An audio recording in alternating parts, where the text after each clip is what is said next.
Donc vous faites un reportage sur le soju, c'est ça? Plus un documentaire pour le coup. En gros, on a remarqué que la Corée était connue pour des raisons diverses. Et en fait, ce qu'on a vu, c'est que cette bouteille-là était vendue c'est la plus vendue du monde en fait. Elle est vendue à 3,5 milliards de bouteilles par an. Et ce qui en fait la bouteille de liqueur la plus vendue du monde. Mais elle est vendue uniquement en Corée du Sud. En Corée, c'est-à-dire que si on n'a pas d'acquaintance coréenne, on ne peut pas connaître le soju. Et c'est pour ça que c'est absolument incroyable parce qu'ils ne sont que 52 millions. Donc en fait les chiffres sont super éloquents, ils boivent 13 shots par semaine, c'est-à-dire 2 fois plus que les Russes. Ils boivent 90 bouteilles par an, ce qui est 2 fois plus que n'importe quel pays au monde. Et ils ont aussi tout un business autour de la gueule de bois qui rapporte 250 millions de dollars par an, ou avec des produits voilà, qui est en croissance chaque année, qui a un taux de croissance énorme, qui vient tout juste d'extraire, etc. Vraiment un business, et l'alcool est tellement quelque chose de culturel, presque encore plus que nous Français pour les Coréens. C'est un peu difficile à comprendre quand on est français, mais l'alcool tient un rôle vraiment social et historique particulier en Corée.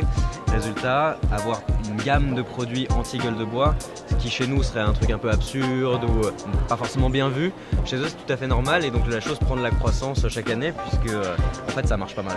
Notamment les glaces à sucer le lendemain matin après gueule de bois. Ça a pas mal marché en France, et pas mal glace à sucer qui normalement aiderait à plus avoir de gueule de bois le lendemain. Ou alors le vieux truc coréen qui est le dawn, qui est une boisson qu'on boit avant de se murger, qui est censé un peu colmater l'estomac.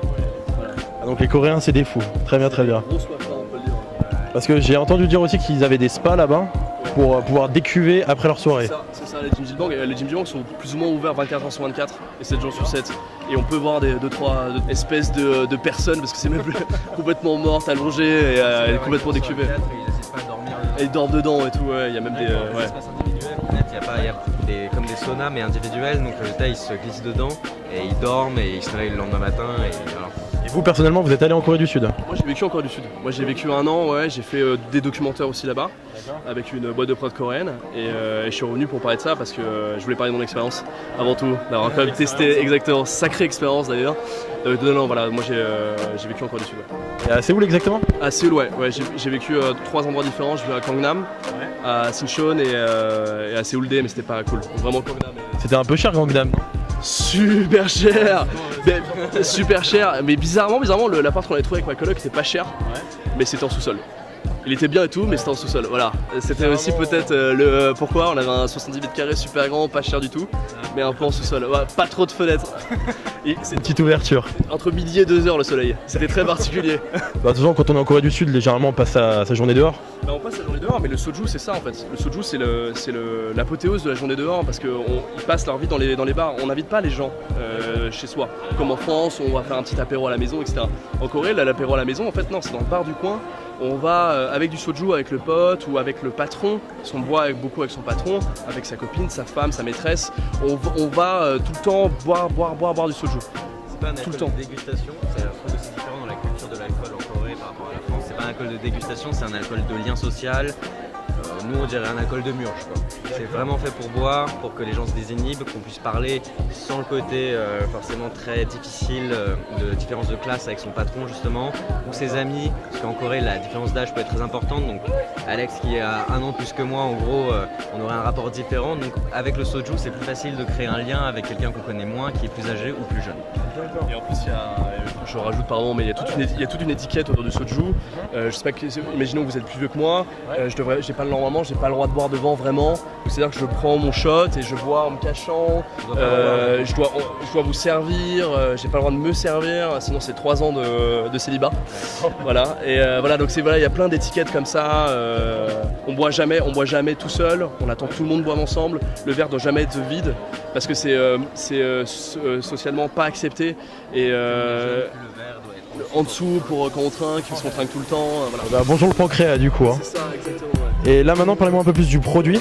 Donc je vois qu'il y a différents parfums. Comme je disais, ça c'est la bouteille la plus vendue au monde. Donc ça c'est une sorte de vodka. C'est un alcool de riz, bizarrement. C'est pas un alcool de pomme de terre, c'est un alcool de riz, mais qui a vraiment le goût de la vodka, qui a l'odeur de l'éthanol, je peux vous faire sentir. On le sent comme ça. Voilà. Ça sent le détergent. Ça sent le détergent absolument. En 2015, ils ont décidé de faire des alcools un peu différents pour refaire venir les jeunes boire le soju parce qu'ils commençaient un peu à s'écarter et ça a été un franc succès. Ça, c'est Ils l'ont couplé aux fruits, c'est ça? exactement, ils l'ont aromatisé, là c'est au raisin. Celui-là sent vachement sur raisin, celui-là est très prisé de la jante féminine, donc c'est voilà, pamplemousse, et ça sent le pamplemousse pour le coup. Ouais. Bah, c'est pas mal, sinon il y a d'autres marques là, parce que là nous on a qu'une marque, donc c'est Jinro. C'est la plus connue, ouais, bah, c'est la plus vendue, donc la plus connue. Sinon il y a une autre marque qui fait myrtille aussi, à la pêche, voilà. Et pour le coup, nous on a fait pas mal goûter à nos potes en retour de Corée. Ce qui plaît le plus c'est l'ice tea. Ce que nous on appelle l'ice tea, en fait c'est le soju pêche. Voilà, le soju pêche c'est un ice tea, c'est horrible, on sent pas, il y a du sucre, ça monte, on est bourré au bout d'une bouteille. Vraiment la personne qui l'essaye se resserre un verre parce qu'il a trouvé ça bon et c'est au 4e, 5e qu'il se rend compte que c'était vraiment alcoolisé. Ouais c'est ça, on sent pas du café efficace. C'est sucré et ça a le goût d'ice tea, donc résultat on sent absolument pas l'alcool, c'est hyper traître et c'est aussi en ça que c'est vraiment un alcool pas de dégustation mais de convivialité. C'est que faut pas que ce soit forcément fort, faut que ce soit bon et facilement partageable et facilement désinhibant on va dire. Ils sont fous ces Coréens. Et du coup la question c'est est-ce que vous avez un site, une page Facebook, sur les réseaux sociaux, etc. On a tous les réseaux sociaux, donc Twitter, Facebook, Instagram, toujours avec Soju Ordai attaché, enfin vraiment le mot attaché. Sinon on a un site parce que nous on veut faire financer ce documentaire, on a un crowdfunding sur Kickstarter, donc pareil Kickstarter, Soju Ordai, on tombe facilement. Bah pour ceux que ça intéresse, Soju Ordai. Et on vous mettra les liens dans la description pour ceux qui sont intéressés. Et bon voilà, nickel. Bah merci beaucoup en tout cas.